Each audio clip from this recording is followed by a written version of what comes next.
로마서 4장 18절에서 22절 말씀을 통해 하나님께 인정받는 믿음으로라는 제목으로 여러분과 같이 말씀을 나누고자 합니다.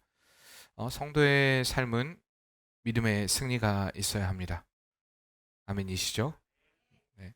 세상을 향해 하나님을 향한 믿음을 선포하는 삶이 바로 성도된 우리의 삶이 되어야 됩니다. 그런데도 불구하고 왜 많은 크리스찬들이 믿음의 성공의 삶이 아닌 실패의 길을 걸어가는가? 우리는 지난 시간 제자들의 실패를 통해 그 실패의 원인들을 살펴보았습니다. 혹시 기억나십니까? 왜 제자들이 실패할 수밖에 없었는가? 그 첫 번째 이유는요, 하나님을 바라보는 것이 아닌 무엇을 바라보았습니까? 상황을 바라보았습니다. 내게 지금 처해 있는 상황, 어려움의 상황, 고통의 상황, 도저히 내가 해결할 수 없는 그 상황, 사람들의 압박, 이러한 것들을 바라봤다는 것입니다. 그 상황은요, 우리로 하여금 위축되게 만듭니다. 어렵게 만드는 상황에 집중하다 보면요, 함께 하시는 하나님을 잊어버리게 된다는 것입니다. 두 번째 이유는 무엇이었습니까? 그들은 온전한 기도로 나아가지 못했습니다. 우리 기억해야 됩니다. 첫째로요, 상황에 하나님이 아닌 상황에 위축되었기 때문에, 두 번째로는 온전한 기도로 하나님 앞에 나아가지 못했기 때문입니다. 기도하지 않아도 내가 할 수 있다, 이것 정도야, 이 일쯤이야 라고 생각하는 그 생각은요, 우리를 실패의 자리로 이끌어 간다는 사실을 언제나 기억해야 됩니다. 오늘은요, 하나님께서 인정하시는 성공의 길, 믿음의 길을 걸었던 아브라함의 삶을 통하여서 우리가 걸어야 하는 믿음의 길은 어떤 길인가, 삶으로 보이는 믿음, 그 믿음이란 어떤 믿음인가를 같이 살펴보며 은혜를 나누고자 합니다. 로마서에서는요, 믿음에 관한 두 가지의 중요한 초점이 있습니다. 첫 번째 초점은요, 예수 그리스도를 믿는 믿음으로만 하나님 앞에 의롭담을 얻을 수 있다. 누구를 믿는 믿음으로만요? 예수 그리스도를 믿는 믿음으로만 하나님 앞에 의롭담을 얻을 수 있다가 첫 번째고요. 두 번째 중요한 것은, 믿음에 관한 두 번째 중요한 초점은, 이렇게 믿음으로 의롭다 얻은 사람들은 믿음의 삶을 살아야 한다라는 것이 두 번째 믿음에 관한 중요한 초점입니다. 오직 예수 그리스도를 믿음으로 의롭다함을 얻게 되고 하나님 앞에, 그리고 이렇게 믿음으로 의롭다함을 얻은 사람들은 믿음의 삶을 살아야 한다는 것입니다. 하나님께 부름받은 의인들의 삶은요, 언제나 그들의 삶을 통해 이렇게 믿음의 가치를 증명하는 삶이 되었습니다. 그러한 측면에서 바울은 로마서가 이야기하는 의롭다함을 얻은 믿음의 삶을 살았던 바로 아브라함을 소개하고 있는 것입니다. 오늘 본문의 믿음의 조상이었던 아브라함의 삶을 보면 그의 삶이 하나님을 향한 온전한 절대적인 믿음을 보임으로 하나님께 의로 여겨지는 삶을 살았다라고 로마서에서 바울이 기록하고 있는 것을 보게 됩니다. 우리는 아브라함의 삶에 대해서 너무나 많이 들었습니다. 또 너무나 잘 알고 있습니다.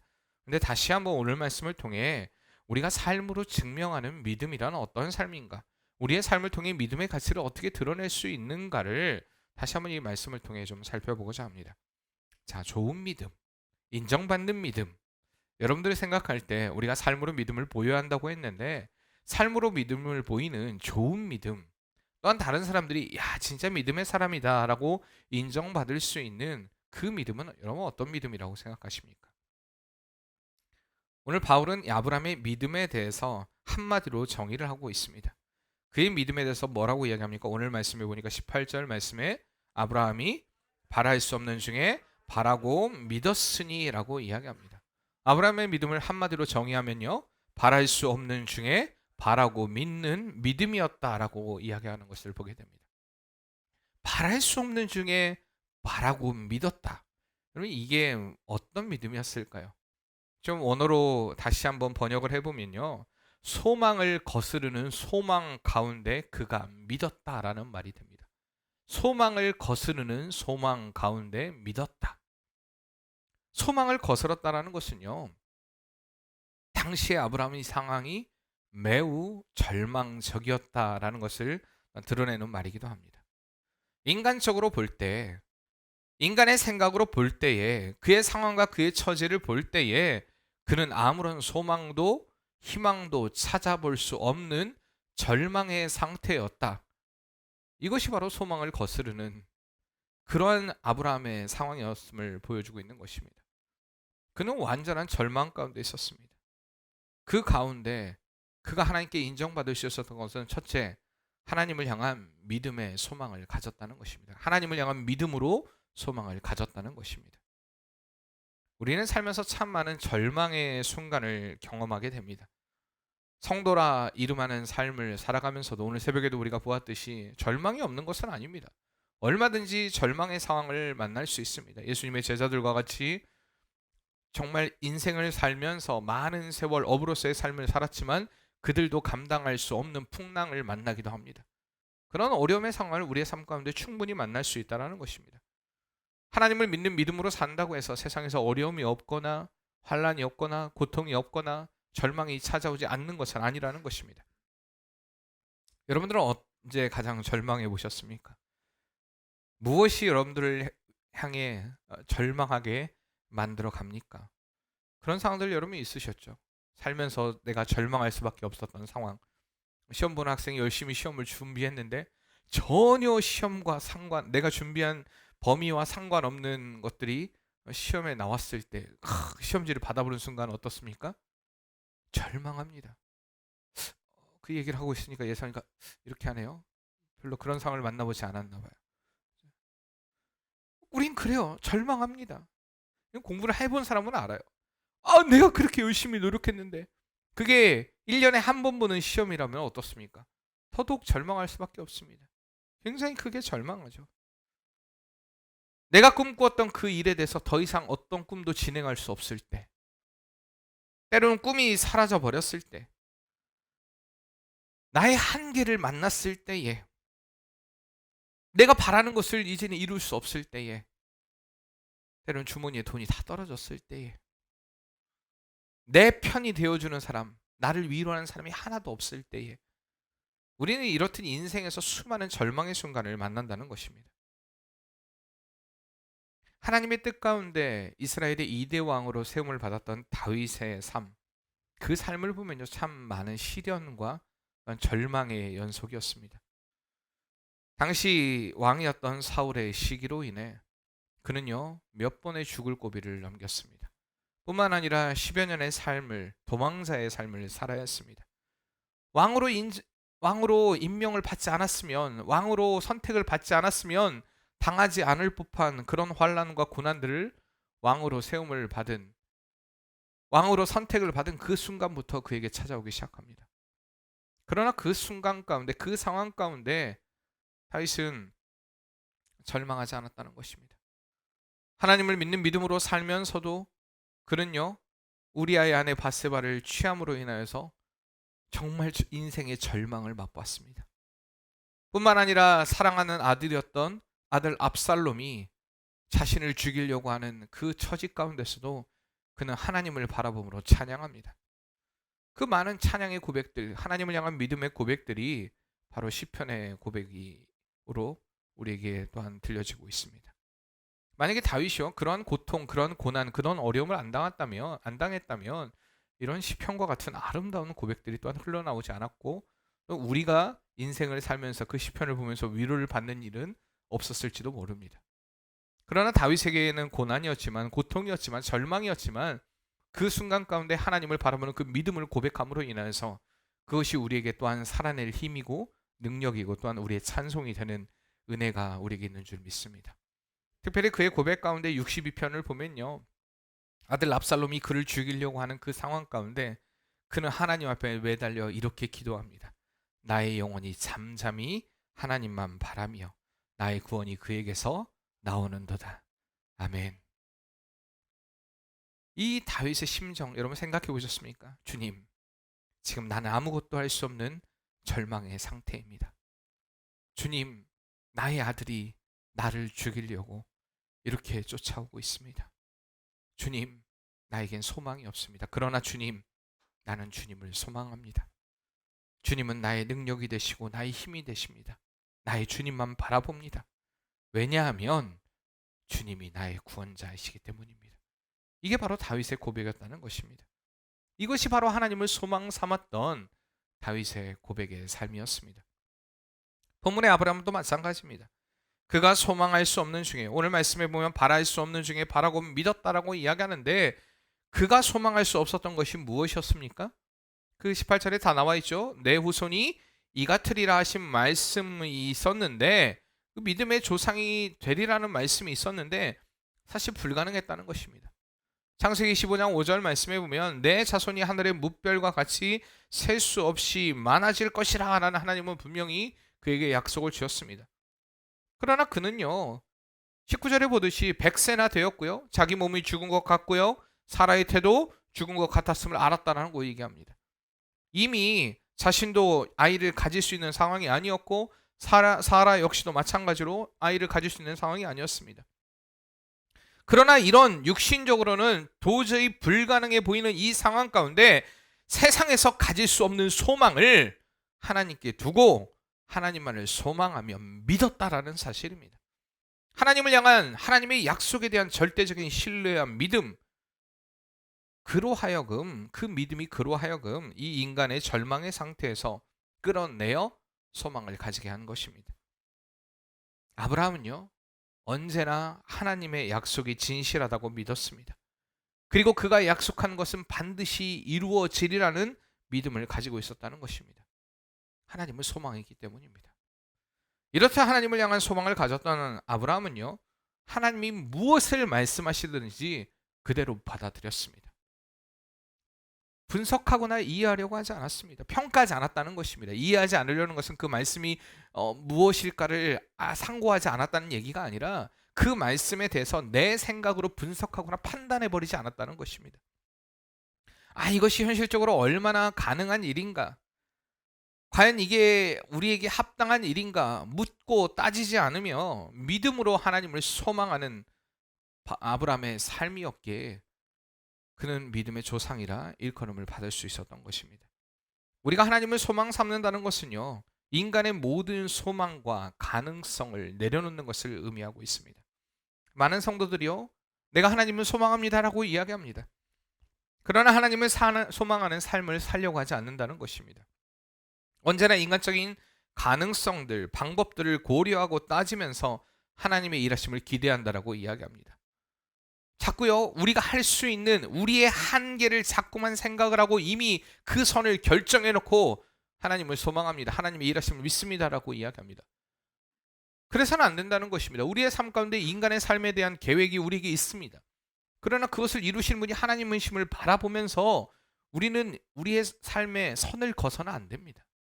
왜? 하나님은 그 선 넘어 계시기 때문에 그렇습니다. 그리고 역사하시는 분이시기 때문에. 성도는요, 상황에 근거하는, 또한 형편과 처지에 눈에 보이는 어떤 것이 아니라 하나님의 이 약속, 그 약속을 믿는 가운데 소망을 가지는 자임을 잊어서는 안 될 것입니다. 우리가 하나님을 소망한다라는 건, 그 소망한다는 것은요, 한번 따라해봅시다. 그 약속을 그대로 받아들이는 것이다. 그대로 받아들이는 것입니다. 하나님의 약속을 그대로 받아들이는 것. 아브라함은 언제나 하나님의 신실한 약속을 의심하지 않았습니다. 바울이 이 믿음에 대해서 이렇게 이야기합니다. 19절 말씀에 다시 한번 읽어볼까요? 19절, 그가 100세나 되어 자기 몸이 죽은 것 같고 사라의 태가 죽은 것 같음을 알고도 믿음이 약하여지지 아니하였다라고 이야기합니다. 믿음이 약해지지 않았다라는 것입니다. 아브라함은요, 자신의 모든 상황을 알고 있었습니다. 사라의 상황도 알고 있었습니다. 그러나 그것을 초월한 믿음으로 하나님을 소망한 것입니다. 불가능을 가능케 하시는 하나님을 소망하는 그 믿음이 하나님께 인정받는 믿음이었다는 것입니다. 사랑하는 성도님들, 사단은요, 언제나 우리의 삶에 수많은 절망을 안겨줌으로 인해서 우리를 실패의 자리로 이끌어갑니다.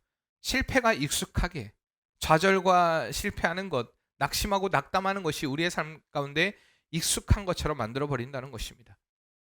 그러나 하나님은요, 우리가 그 실패의 자리에 머무는 것을 원하지 않으십니다. 낙심과 낙담과 좌절의 자리에 머무는 것을 원치 않는다라는 것입니다. 삶의 어느 순간에도 주님이 주시는 소망을 잃지 않고 주님을 바라봄으로 믿음의 삶을 살기를 원하고 계십니다. 정말 주님을 향한 소망으로 믿음의 삶을 증명하는 성도의 삶이 되시길 바랍니다.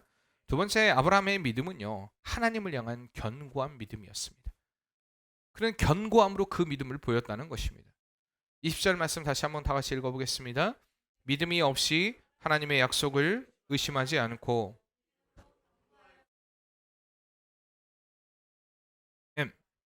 믿음으로 견고하여졌다라고 이야기합니다. 오늘 20절 말씀을요, 다시 한번 번역을 해본다면, 또한 하나님의 약속에 관하여 마음으로 다투지 않았다라는 이야기입니다. 그러나 하나님의 약속에 대해서 의심하지 않았다는 것은 그 마음 안에서 갈등하지 않았다는 것입니다. 다시 말하면 두 마음을 품지 않았다는 것입니다.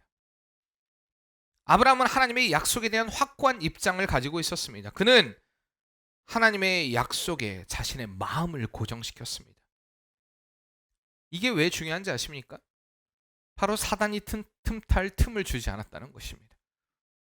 제가 늘 성령에 대해서 이야기를 하면서 성령에 대한 가장 좋은 표현, 가장 아름다운 표현, 후안 카를로스가 이야기했던 그 성령, 어느 부족, 그 아프리카 부족이 성령 하나님에 대해서 정의한 그 정의가 제게 가장 큰 감동이고, 늘 언제나 제가 기도할 때마다 그 성령을 생각합니다. 그 성령, 우리의 생각을 동여매는 분. 성령에 대해서 이렇게 정의를 했어요. 그 생각을, 우리의 생각을 동여매는 분. 저는 너무 아름다운 표현이라고 생각해요. 왜냐하면 우리가 생각으로, 우리가 마음으로 짓는 그 모든 죄들, 우리 마음 안에 갈등하고, 우리 마음 안에 혼잡스럽고, 우리 마음 안에 여러 가지 일어나는 어떠한 분란과 여러 가지 요소들, 그 모든 것들에 대해서 성령 하나님이 붙잡고 계신다는 것. 우리가 그것을 믿는 믿음으로 나아갈 때, 아브라함과 같이 두 마음을 품지 않고 오직 하나님께만 집중하며 나아갈 때, 견고함으로 나아갈 때에 우리는 믿음의 사람다움을 세상 가운데 증명하게 되는 것입니다. 정말 하나님을 뜨겁게 사랑했던 바울도요, 사도행전 7장 말씀에 보면요, 이렇게 고백합니다. 오라, 나는 공고한 사람이다 라는 고백하죠. 내 마음에 하나님의 법과 육신의 법, 죄의 법이 늘 싸운다라고 이야기를 합니다. 사실 우리는 이 말에 깊이 공감하지 않습니까? 여러분들이 이렇게 말씀을 듣고 예배를 드리고 하나님을 찬양하는 순간에는요, 막 기도하는 그 순간에는 무슨 일도 다 이루어질 것 같습니다.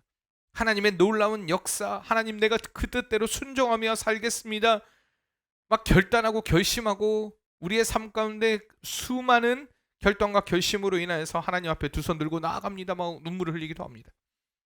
그러나 세상을 살다 보면요, 세상의 유혹에 하나둘 넘어지고 타협하면서 만신창이가 된 채 또다시 주님 앞에 나옵니다. 주님, 나는 죄인입니다. 이 죄인 받아주시옵소서. 두 손 들고 옵니다. 근데 우리가 부르는 찬양 중에 그 찬양의 가사만 흘러나오는 눈물이 있죠. 나 같은 죄인 살리신, 찬양만 하면 막 눈물이 나요. 주의 놀라워 잃었던 생명 찾았고 광명을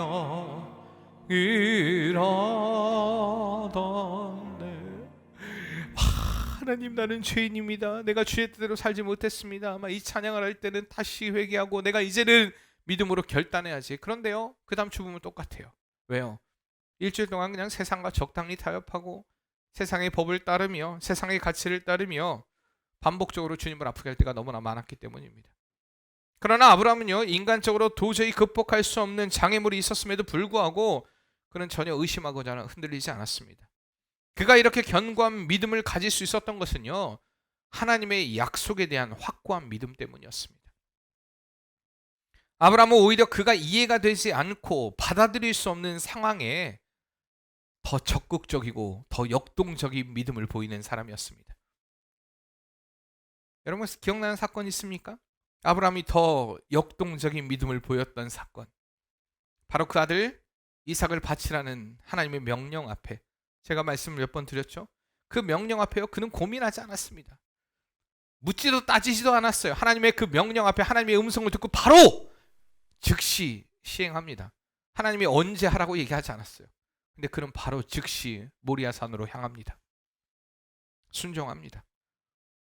오히려 도저히 이해가 되지 않는 상황에 더 역동적인 믿음을 보였습니다. 이게 왜 중요한지 아십니까? 우리의 상황 가운데 그래요. 도저히 이거 좀 이해가 되지 않는데? 이렇게 과연 될까? 우리가 그러한 문제를 만날 때, 특히 하나님의 일을 할 때 그러한 문제를 만날 때요, 우리는 믿음으로 행해야 됩니다. 왜냐하면요, 고민하고 갈등해봤자 어차피 그 문제에 대한 해결은 되지 않습니다. 의심해봤자 그 문제에 대한 해결은 되지 않습니다. 그 순간에 하나님이 우리에게 요구하시는 것은 순종입니다. 너 견고한 믿음을 내게 보이라. 주님이 원하시는 것이 바로 이것이라는 것입니다. 이해가 되지 않을 때에. 이렇다 하나님을 향한 견고함은요, 우리의 삶에 더 큰 믿음으로 드러나게 되어 있습니다. 내가 할 수 없고 내 능력으로는 이룰 수 없고 인간적인 생각으로는 도저히 불가능하다고 여겨지는 그 순간, 하나님을 향한 견고한 믿음으로 나아갈 때에 하나님은 우리의 삶에 우리가 상상하지 못하는 기적을 베푸시는 분이시라는 사실을 잊지 마시길 바랍니다. 우리가 믿음이 견고하지 못하다는 것은요, 다시 말하면 하나님의 약속의 말씀을 의심하는 것입니다. 이것을 또다시 말하면 바로 하나님을 향한 불신앙을 가지고 있다는 이야기가 됩니다. 단순한 문제가 아니에요. 내가 믿음이 견고하지 못하다. 결국에 하나님을 온전히 믿지 못하다는 고백밖에 되지 않습니다. 대개 절망은 믿음의 부재에서 생겨납니다. 교회 안에서 주의 이름을 부르고 앞서 이야기했듯이 찬양도 하고 예배도 하고 그러면서도 절망에 빠져 살아가는 이들의 근본적인 문제, 주일날에는 예배 시간에 막 뜨겁게 찬양하고 기도하고 눈물도 흘립니다. 기가 막힌 건 그런 분들이 더 눈물을 잘 흘려요. 더 찬양할 때도 뜨겁습니다. 더 난리가 나요. 근데 세상에서는요, 진짜 더 난리가 납니다. 세상에 취해서, 세상에 이끌림 받으면서 절망하고 같이 똑같아요. 하나님을 향한 믿음으로 눈물을 흘린 게 아니라 그 감정이 그냥 똑같아요. 세상을 향해서도 어려움의 문제를 만나면 또 눈물을 흘리고 괴로워하고 힘들어하는 것. 주님 앞에 나와도 또 괴로워하고 눈물을 흘리는데 그게 주님을 향한 믿음 때문이 아니라 신뢰 때문이 아니라 그냥 내가 힘들어서 흘리는 눈물이고 그냥 그걸로 끝이 납니다. 하나님의 회복을 느낄 수가 없어요. 누릴 수가 없습니다. 늘 절망의 상태에 빠져 있는 것입니다. 근본적인 문제를 알아야 돼요. 믿음이 없는 것입니다. 혹시 여러분들 안에 지금 하나님을 신뢰하지 못함으로 인한 불안함의 문제가 있습니까? 이것은 하나님도 어쩔 수 없다는 불신 가운데 혹시 좌절에 빠져 있는 문제가 있습니까? 그 순간이 바로 주님을 향한 견고한 믿음을 보일 때라는 사실입니다. 하나님은 반드시 역사하시고 이루어 가실 줄 믿습니다. 이렇게 견고한 믿음으로 나아갈 때에 우리의 삶은요, 하나님의 영광이 됩니다. 오늘 말씀에도 보니까 아브라함이 이렇게 나아갈 때 20절 말씀 다시 한번 읽어보면 믿음이 없어 하나님의 약속을 의심하지 않고 믿음으로 견고해져서 하나님께 영광을 돌리며라고 이야기합니다. 이렇게 견고한 믿음으로 살아갈 때 그 믿음이 하나님께 영광이 됩니다. 하나님께 영광을 돌리는 삶이 된다는 사실입니다. 아브라함이 하나님을 향한 약속을 믿고 굳게 살아갔던 것, 여러분 그것은요 분명히 아브라함에게 복이었습니다. 그렇죠? 아브라함에게 은혜였습니다. 아브라함에게 영광이 되는 일이었습니다. 그렇잖아요. 내 자손이 많아지게 하겠다. 내가 내게도 복을 부어주겠다. 하나님의 은혜를 부어주겠다. 아브라함은 그것을 믿고 누리기만 하면 됐습니다. 근데 그것이 하나님의 영광이 되는 일이었다는 것입니다. 아브라함으로 인해 자녀를 주시는 것이 결국 궁극적으로 하나님의 뜻을 이루는 일이었고요. 아브라함은 그것이 복이 되었습니다. 은혜가 되었습니다. 그리고 그것이 하나님께 또한 영광이 되었다는 것입니다. 마찬가지로요, 우리의 삶이 믿음의 사람다운 가치를 드러내는 삶을 살아가게 될 때, 우리가 진짜 성도 다음으로 견고하고 흔들리지 않는 믿음으로 나아갈 때에 우리의 삶에는요 그것이 이룸이 됩니다. 하나님이 그것을 이루어 주세요. 승리가 됩니다. 기쁨이 됩니다. 세상을 향해 선포하는 승리고 기쁨이 됩니다. 근데 그것이요 또 궁극적으로 하나님께 영광이 된다는 것입니다. 그러니까 믿음의 삶을 살면요 그게 하나님께 영광을 돌리는 삶이 됩니다. 어떤 액션을 취하고 내가 인간적으로 어떤 화려함을 가지고 이것을 하나님이 원하지 않습니다.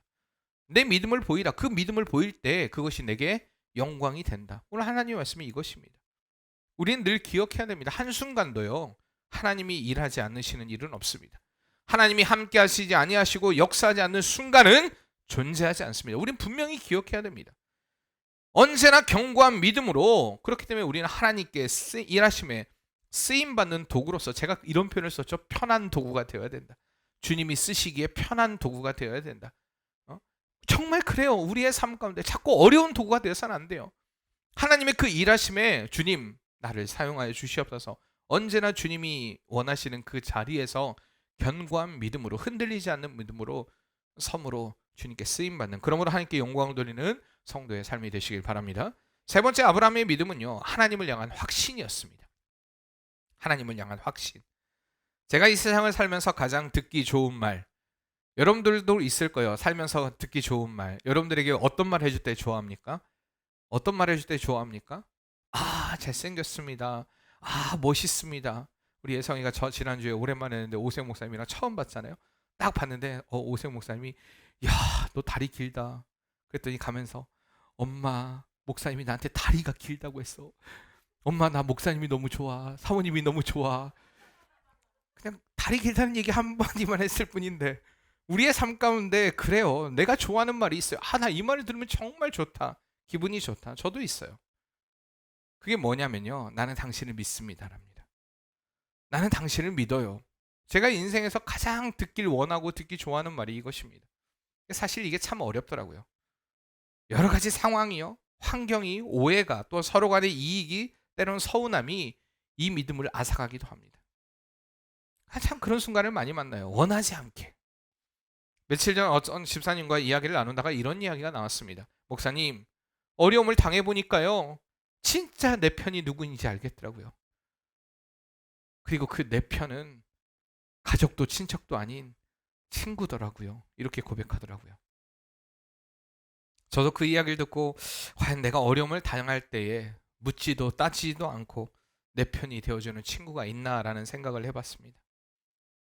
여러분, 살면서 어떤 상황에도 정말 저 사람은 믿을만 해 라는 확신을 가진 그런 친척, 친구, 또 가족이 있으십니까? 묻지도 따지지 않고, 요즘엔 그것이 돈과 참 연관이 많이 되어 있죠. 묻지도 따지지 않고 나에게 보증을 서줄 수 있는, 성경대로 말하면 보증 쓰지 말라 했으니까 그거 성경대로 말하면요, 빌려줄 수 있는, 아니면 구워줄 수 있는, 아니면 그냥이라도 줄 수 있는. 오늘 말씀의 아브라함은요, 하나님을 향한 확신에 참 믿음을 가지고 있었다는 것입니다. 여기에 확신을 가지다라는 말은요, 수동태입니다.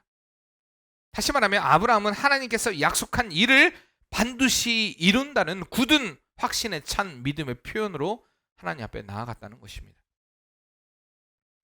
아브라함의 하나님을 향한 확신은요, 하나님, 나는 이미 하나님께서 이것을 이루실 줄을 믿습니다.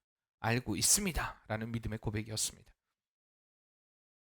우리가 아브라함같이 하나님의 약속에 참여하려면요, 이 확신에 찬 믿음이 필요합니다.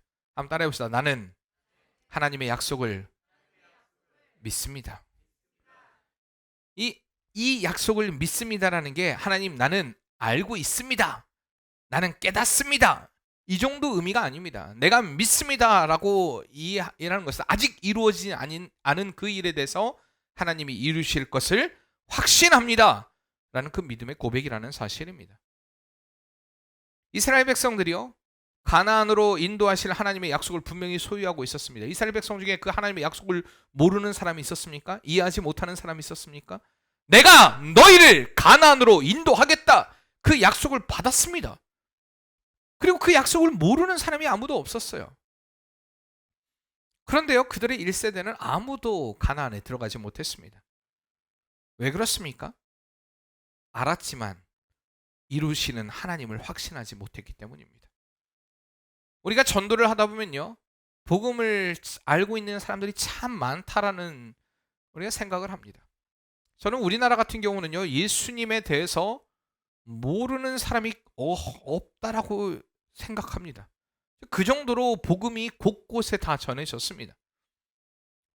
그런데 그 중에서는요, 나도 믿음을 가지고 있습니다 라고 이야기하는 사람도 종종 만나게 됩니다. 그러나 그들 가운데 믿음을 알고 있지 확신을 가지고 있습니다 라는 고백하고 있는 사람은 소수라는 것입니다. 만나보기 쉽지 않다라는 것입니다. 여러분 어떻습니까? 하나님과, 아브라함과 같이 하나님에 대한 믿음의 확신을 가지고 계십니까? 성도에게 믿음의 확신은 반드시 필요합니다. 왜 그러냐면 우리가 믿음의 삶을 살아가는데 그 삶은요. 그러니까 우리의 인생의 삶은 장거리 마라톤과 같기 때문입니다. 단거리가 아니에요. 앞서 이야기했듯이 내가 기도하고 찬양하고 반드시 만약에 여러분 그런 생각 안 듭니까? 하나님 주님 오실 거면 지금 오세요. 지금 내 마음이 충만해요. 지금 내가 하나님 앞에 뜨거운 열정을 가지고 있을 때 하나님 지금 오세요. 내가 죄 짓고 있을 때 내가 다른 일 할 때 거짓말할 때 세상에 타협할 때 오지 마시고요. 주님 지금 오시면 좋겠어요. 여러분 이런 마음 안 듣습니까? 저만 그런가요? 저만 못됐나요? 주님 지금이었으면 좋겠어요.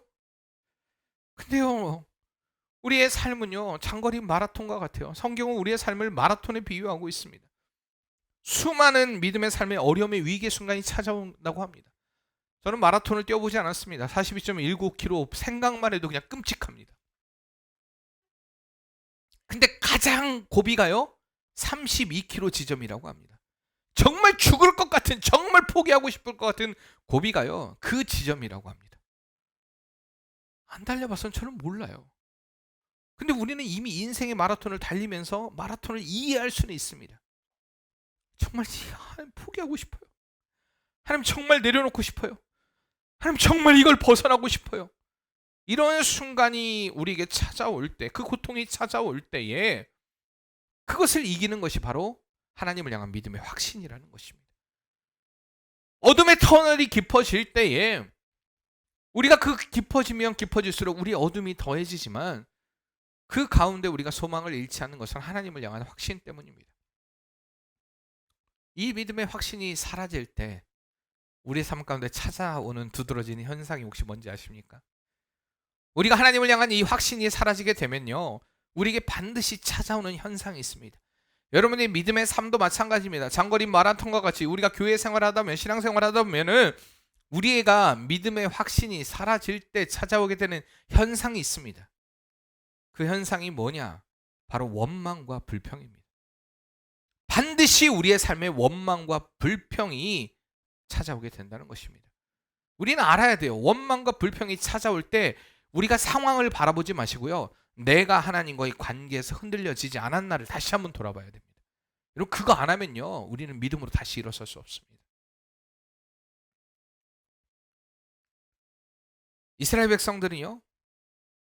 그들의 삶 가운데 왜 그들이 40년의 세월 가운데 광야의 삶을 살아갈 수밖에 없었나? 다른 어려운 일, 다른 어떤 극단적인 행동 때문이 아니었습니다. 그들은 단지 그들의 입술로 원망과 불평을 쏟아냈을 뿐입니다. 별거 아닌 것 같이 여러분 생각되십니까? 그들은요 첫 번째 문제를 만나게 됩니다. 이스라엘 백성들이 출애굽하고 만난 첫 번째 문제가 어떤 문제였습니까? 바로 홍해를 만나게 됩니다. 홍해를 만나게 됐을 때 그들이 원망하기 시작합니다. 하나님을 향해 부르짖었습니다. 근데 부르짖었을 때 온전한 부르짖음은 아니었습니다. 모세를 향해서도 마찬가지였습니다. 그들은 원망했습니다. 왜 우리 죽을 자리가 없어서 이 자리에서 우리를 죽게 만드느냐? 원망했습니다. 불평했습니다. 여러분 충분히 이해가 되는 상황 아닙니까? 그렇게 말해도 괜찮을 만한 상황 아닙니까? 왜요? 앞에는 홍해가 가로막혀 있지, 뒤에는 애굽의 군대가 쳐들어오고 있지. 그들이 원망하고 불평하면 충분한 상황 아닙니까? 어떻게 해결할 문제가 없지 않습니까? 해결할 방법이 없지 않습니까? 그런 어려움의 상황. 그러나 하나님은 그 상황 가운데 그들이 하나님을 향한 확신으로 나아가기를 원하셨다는 사실입니다. 그래서 그들에겐 첫 번째였으니까 하나님이요 그 상황에 대해서 홍해를 열어주십니다. 그리고 하나님에 대한 확신을 심어주십니다. 여러분 생각해 보세요. 그 홍해가 갈라지고 그 물이 벽이 되며 이스라엘 백성들이 그곳을 진군했다라는 그 장면을 한번 상상해 보세요. 우리가 십계를 통해서도 많이 보지 않습니까? 그러나 그들은요 여전히 하나님을 향한 확신을 가지지 못했다는 것입니다. 불과 얼마 되지 않아서요 마실 물이 없어서 하나님을 원망하기 시작합니다. 먹을 것이 없다고 하나님을 원망하기 시작합니다. 먹을 것을 주니까 고기 못 먹는다고 원망합니다. 하나님을 향한 원망을 쏟아붓습니다. 어찌 보면 참 사소한 일 아닙니까? 그들은 아주 작은 불만이었습니다. 작은 불평이었습니다. 굉장히 인간적으로 보면 합당한 불평이었습니다. 합당한 불만이었습니다. 그렇잖아요. 고기 못 먹으니까 아유 고기도 못 먹네 얘기할 수 있지 않습니까? 아 먹을 것이 없으니까 아유 먹을 것도 없네 얘기할 수 있지 않습니까? 물이 없으니까 아유 물이 없네 라고 말할 수 있는 거 아닙니까? 인간적으로 보면 그렇다는 것입니다. 그러나 그 불만에는 그들의 그 불평에는 그들의 그 원망에는 근본적으로 하나님을 향한 확신을 갖지 못한 것에 있었습니다. 하나님을 향한 확실한 믿음이 없었다는 것입니다. 그로 인해서 그들은 계속 입술로 인해 죄를 범했습니다. 우리도 마찬가지입니다. 하나님을 향한 확신을 갖지 못할 때에 우리도 뭐 이 정도는 말할 수 있지. 아유, 내 불만은 내 불평은 자꾸 쏟아붓기 시작합니다. 근데요. 사단은요. 그 마음에 금방 틈탑니다. 아까 이야기했죠. 아브라함이 그 마음이 약해지지 않았다라는 것, 그가 마음을 나누지 않았다라는 것, 하나님을 온전히 견고함으로 소망했다라는 것, 여러분 그것은 두 마음으로 나누지 않았다는 것을 의미합니다. 우리가요 불평하고 불만할 때 반드시 사단은 우리의 마음을 나눠지게 만듭니다. 불명과 불판은요, 불평과 불만은요, 우리에게 그 고백으로 끝나게 만들지 않았습니다. 사단은 그 상황을 결코 그렇게 끝나지 않게 만들어요. 나는 그냥 한마디 쏟아 부었는데 그 한마디, 여러분 생각해 보세요. 지금 이곳에 모인 분들이요, 한마디씩의 불평을 해보기 시작해 보세요. 한마디씩만 말해보세요. 나는 이게 불만입니다 라고 이야기를 해보세요. 자 시작. 여러분 여기서 못하시면 이제 다른 데서 하지 마세요. 자 이렇게 해서 내가 불만을 쏟아 부었어요. 근데 저는요 몇 가지의 불만을 듣겠습니까? 불평을 듣겠습니까? 여러분 생각을 해보세요. 그럼요 무너지겠죠. 쓰러지겠죠. 힘들겠죠. 어려워요. 사단은요 계속해서 우리의 작은 불평과 불만을 틈탑니다. 이스라엘을 무너뜨렸던 것이 큰 일이 아니었어요. 그들의 입술로 고백되어지는 작은 불만과 불평이었습니다. 그리고 그것은 굉장히 인간적으로는 합당한 불만이고 불평이었다는 것입니다. 그러나 그들은요 광야 40년의 삶을 살고도 그들의 1세대가 약속의 땅에 들어가지 못하는 비운을 겪었습니다.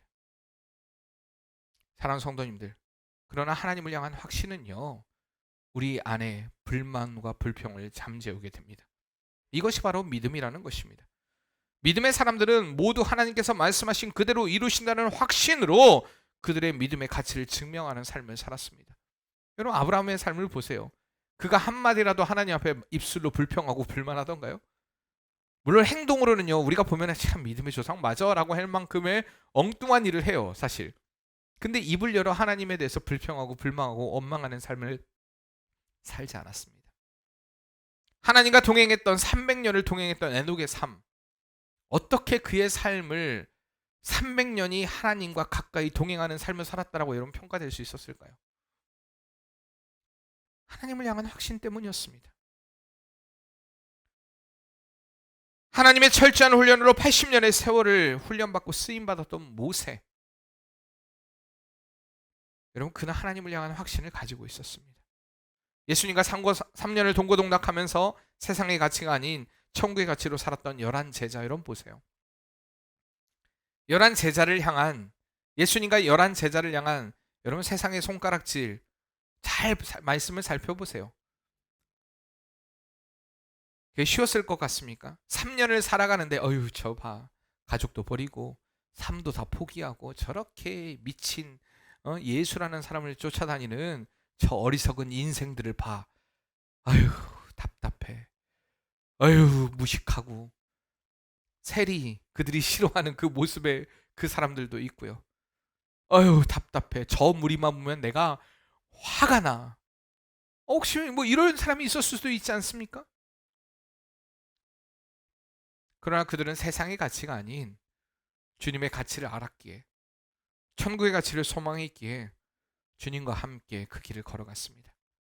주님을 만났던 바울도 마찬가지였습니다. 주님과 함께 동행하기를, 주님을 만나고 주님과 함께로 동행하기로 결정한 그 순간부터 그는 한 번도 주님을 향해 원망의 말을 쏟아붓지 않았습니다.